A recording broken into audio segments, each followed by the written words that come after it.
একই গ্রামে বাস করত রহিম ও করিম নামে দুই বুড়ো। তারা বুড়ো হওয়ায় বাড়ির কাজ তেমন করতে পারত না। বলি, এই যে বাবা, সারাটা দিন কি এভাবে শুয়ে বসে থাকবেন নাকি?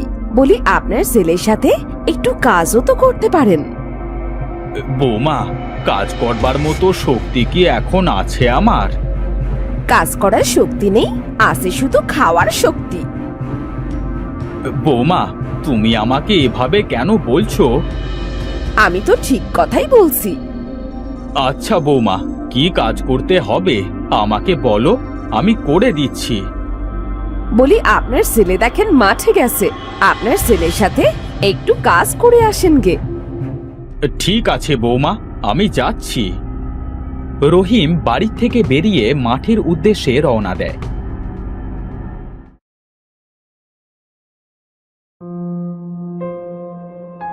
পথে রহিমের বন্ধু করিমের সাথে দেখা হয়।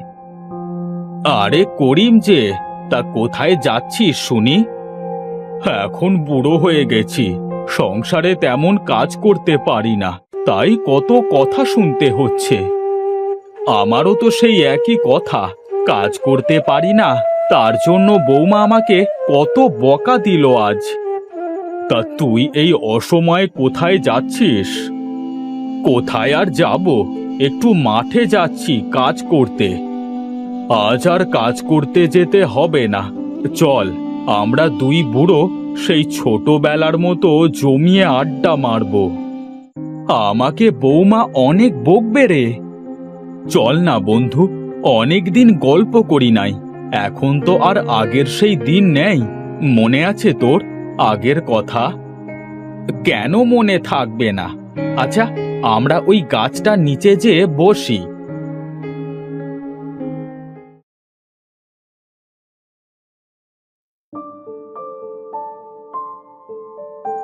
আগে আমরা স্কুল পালিয়ে এখানে কত আড্ডা দিয়েছি, মনে আছে? কেন মনে থাকবে না?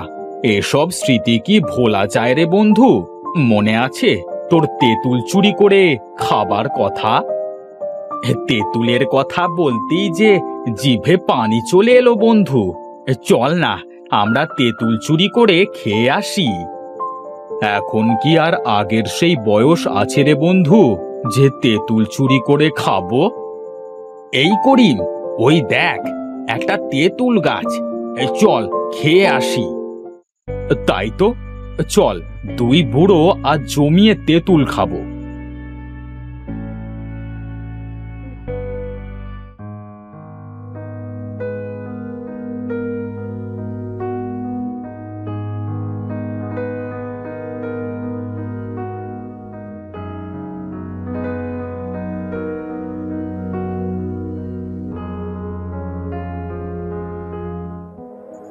রহিম ও করিম তেঁতুল গাছের কাছে যে তেঁতুল পেড়ে খেতে থাকে।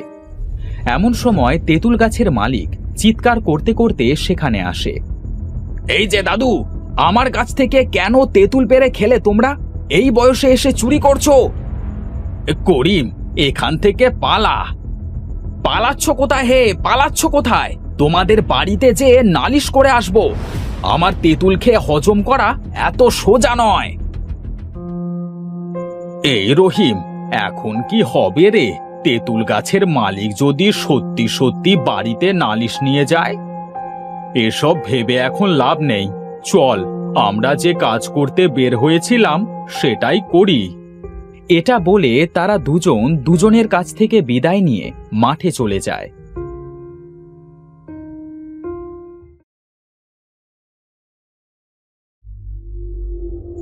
বাড়িতে কেউ আছো? বলি, বাড়িতে কেউ কি আছো?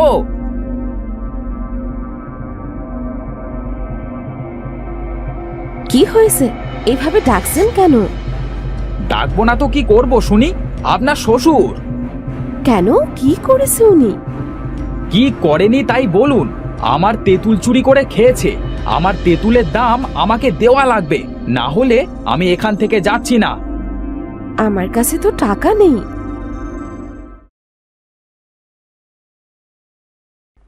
এই আমি বসলুম, টাকা না দেওয়া পর্যন্ত আমি এখান থেকে যাচ্ছি না।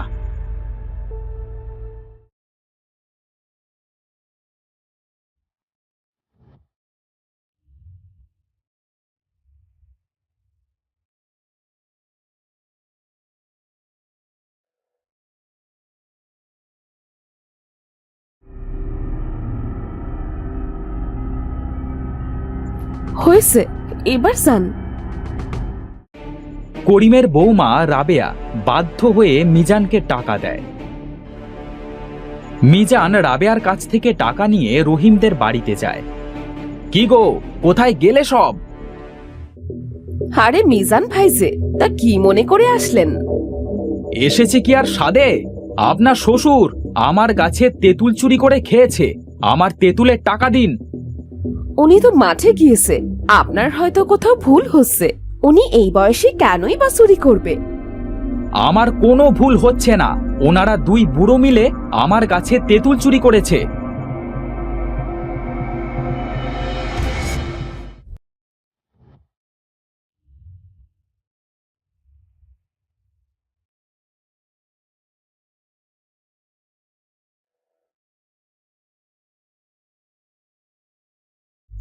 বাধ্য হয়ে মনিকা মিজানকে টাকা দেয়।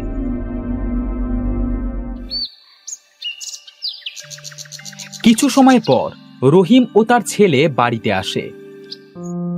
বলি, তোমার মুখ এমন কেন দেখাচ্ছে? তা কেমনে দেখাবে শুনি? তোমার বাপের জন্য কি আর মান সম্মান কিছু আছে? কেন, বাবা আবার কি করলো? কি আর করবে, চুরি করেছে।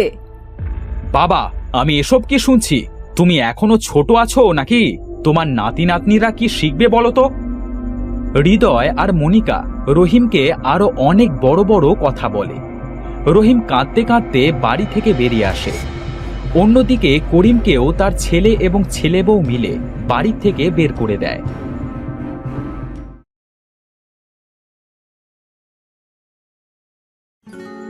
কিরে, তুই এখানে কি করছিস? আমাকে যে বৌমা আর ছেলে বাড়ি থেকে বের করে দিয়েছে তেঁতুল চুরি করবার জন্য। আমাকেও বাড়ি থেকে বের করে দিয়েছে। এখন বুড়ো হয়ে গেছি তো, বোঝা হয়ে গিয়েছি। আমার দু চোখ যেদিকে যায় চলে যাব, বাড়িতে আর কখনো ফিরবো না। তুই ঠিকই বলেছিস, চল আমরা কোথাও চলে যাই।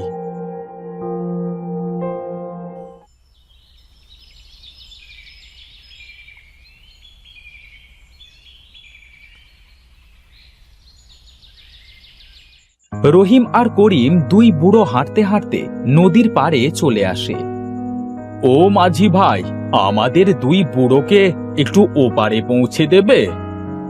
আমাকে কিন্তু 3 আনা দিতে হবে। তা দেবক্ষণ। তুই 3 আনা কোথায় পাবি রে? আমার কাছে আছে। তাড়াতাড়ি উঠুন, আমার হাতে বেশি সময় নেই।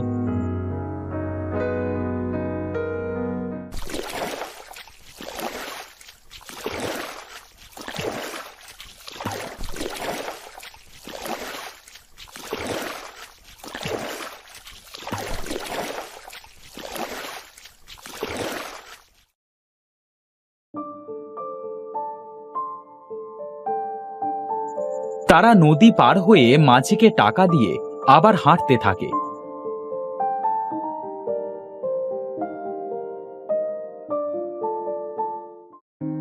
হাঁটতে হাঁটতে তারা জঙ্গলে চলে আসে। আমরা তো জঙ্গলে চলে এলাম রে রহিম। তাতে কি হয়েছে, আমাদের তো আর কেউ নেই। বন্য পশুতে খেলে তো ভালোই হয়। আর যে হাঁটতে পারছি না রে রহিম, এই বয়সে কি এত হাঁটা সম্ভব? আমিও আর হাঁটতে পারছি না রে। চল ওই গাছটার কাছে বসি।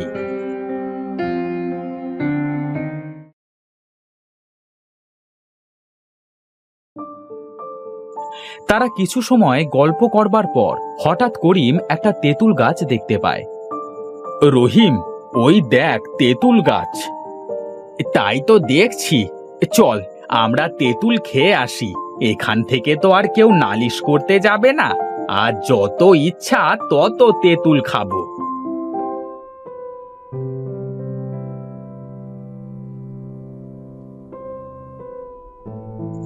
রহিম দেখ, তেঁতুল গাছে তেঁতুল কেমন সোনার মতো চকচক করছে। এই তেঁতুল দেখি সোনালী রঙের। তাই তো দেখছি, এই তেঁতুল খেলে আবার কিছু হবে না তো?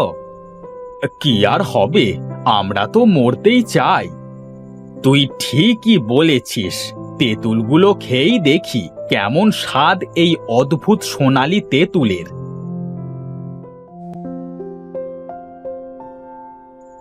রহিম ও করিম দুজন দুটো তেঁতুল খায়।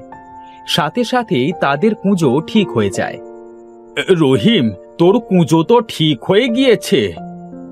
তোরও তো কুঁজো ঠিক হয়ে গিয়েছে। এই করিম, তোর পিঠের সেই ঘাটাও তো নেই। সত্যি বলছিস তুই? ও মা, এ তো দেখি আমি আগে যেমন গায়ে বল পেতাম তেমন এখনো বল পাচ্ছি। আমিও গায়ে অনেক শক্তি পাচ্ছি রে। মনে হচ্ছে আমার সব রোগ চলে গেছে। এটা মনে হচ্ছে জাদুকরি তেঁতুল। এই সোনালী তেঁতুলের যে অনেক গুণ। এমন সময় সোনালী তেঁতুল গাছ কথা বলে ওঠে। আমার তেঁতুল খেয়ে তো তোমরা ভালো হয়ে গেলে, এবার আমাকে উদ্ধার করো দেখি। কে কে তুমি? কথা বলছো? আমি একজন জাদুকর। আমি এই সোনালী তেঁতুল গাছে বন্দি আছি। কিভাবে বন্দি হলে তুমি এই তেঁতুল গাছে? আমি এক তান্ত্রিক সাধুর ধ্যান ভুল করে ভেঙে ফেলেছিলাম। এজন্য তান্ত্রিক সাধু আমাকে অভিশাপ দিয়ে এই গাছের ভেতর রেখে দিয়েছে। কি করলে তোমার এই অভিশাপ কাটবে? নীল সাগরের নীল পানি এনে সোনালী তেঁতুল গাছের গোড়ায় দিলে আমার অভিশাপ কেটে যাবে। কোথায় আছে এই নীল সাগর? জঙ্গলের পশ্চিম দিকেই আছে নীল সাগর। আমরা দুজনে যাচ্ছি নীল সাগরের নীল পানি আনতে। তারা দুজন গাছের কাছ থেকে বিদায় নিয়ে নীল সাগরের উদ্দেশ্যে বেরিয়ে পড়ে।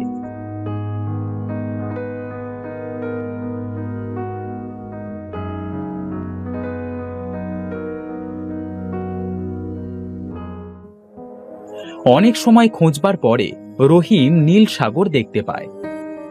করিম, ওই দেখ নীল সাগর। তাই তো, চল ওখান থেকে পানি নিয়ে যাই।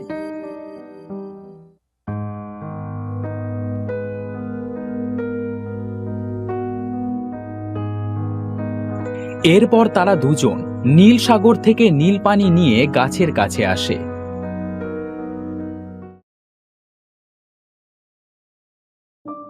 কি পেয়েছো নীল পানি?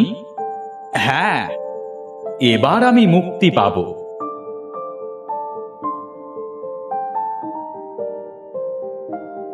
করিম গাছের গোড়ায় নীল পানি দিতেই গাছের ভেতর থেকে একটা জাদুকর বেরিয়ে আসে। ধন্যবাদ তোমাদের দুজনকে আমাকে মুক্ত করবার জন্য। তোমাকেও ধন্যবাদ আমাদেরকে শক্তি দেবার জন্য, আমাদের সমস্ত রোগ থেকে মুক্তি দেবার জন্য। আমি তোমাদের সব কথা শুনেছি, তাই আমার জাদু শক্তি সোনালী তেঁতুলের ভেতর দিয়ে তোমাদের সব রোগ ঠিক করে দিয়েছি, তোমাদের দুজনকে শক্তিশালী করেছি। বলি, তুমি তো জাদুকর, আমাদের দুই বুড়োকে এখানে একটু থাকবার জায়গা করে দাও না।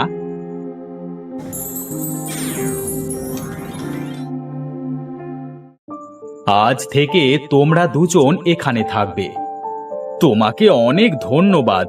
এখন থেকে আমরা প্রতিদিন অনেক তেঁতুল খেতে পারবো। শোনো, এই তেঁতুল গাছে প্রতি অমাবস্যা এবং পূর্ণিমার রাতে দুটো করে সোনালী তেঁতুল হবে। বাড়তি দিনগুলোতে সাধারণ তেঁতুল হবে। সোনালী তেঁতুল দিয়ে আমরা কি করব? কোন অসুস্থ মানুষকে সোনালী তেঁতুল খাওয়ালে সে সুস্থ হয়ে যাবে। তাই তোমরা দুজন অসুস্থদেরকে সোনালী তেঁতুল খাইয়ে সুস্থ করবে। তাই হবে। আজ থেকে এই তেঁতুল গাছ তোমাদের দুজনের। এখন আমি আসি। জাদুকর সেখান থেকে চলে যায়। রহিম ও করিম জাদুকরে দেওয়া বাড়িতে থাকতে শুরু করে। কেউ অসুস্থ হলে রহিম ও করিম তাদের গাছে সোনালী তেঁতুল খাইয়ে তাকে সুস্থ করে। আস্তে আস্তে পুরো গ্রামে ছড়িয়ে পড়ে দুই বুড়োর সোনালী তেঁতুলের কথা।